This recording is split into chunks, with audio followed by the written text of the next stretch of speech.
માળિયાહાટીના બ્રહ્માકુમારી રાજયોગ કેન્દ્રમાં રક્ષાબંધન પર્વની ભાવસભર ઉજવણી કરવામાં આવી હતી।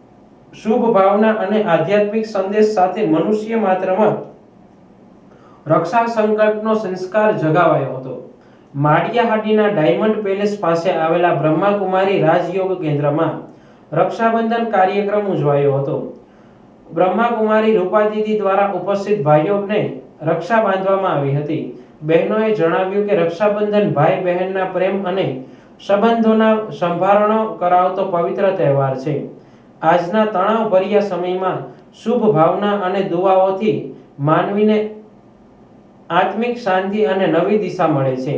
દરેક મનુષ્ય પરમપિતા પરમાત્માના સંતાન છે એ અહેસાસથી જીવનમાં પવિત્રતા આવે છે।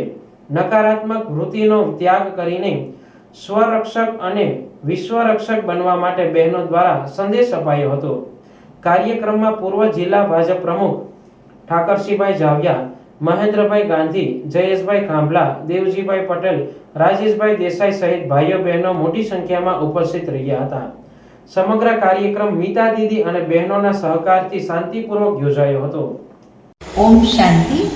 આજે પ્રજાપિતા બ્રહ્માકુમારી ઈશ્વરીય વિશ્વવિદ્યાલય તરફથી જે સમગ્ર વિશ્વમાં પવિત્રતાનો યાદગાર પર્વ, ભારતીય સંસ્કૃતિની જે સૌથી એક મહાન યાદગાર, તો એ રક્ષાબંધનનો કાર્યક્રમ વિભિન્ન સ્થાનોમાં રક્ષાબંધનના પૂર્વ દિવસોમાં ઉજવવાનું શરૂ કરીએ છીએ।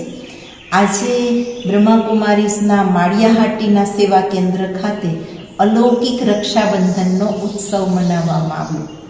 બધા ભાઈ બહેનોએ દ્રઢ મનથી, સંકલ્પથી એક સૂત્રમાં બંધાવાનું નક્કી કર્યું કે આપણે સૌ સાથે મળી હર કોઈ આત્મા માટે શુભ ભાવના, શુભકામના રાખીશું।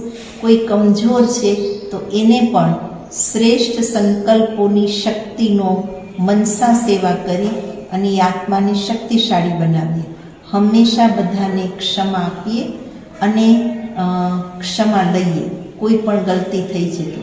પણ આ દિવસ પવિત્રતાની રાખડી બાંધી પવિત્ર નિર્મળ સ્નેહનો ઝરણો સમગ્ર વિશ્વની અંદર વહેવડાવવા માટેનો યાદગાર છે। સર્વને રક્ષાબંધનની શુભકામનાઓ। ઓમ શાંતિ।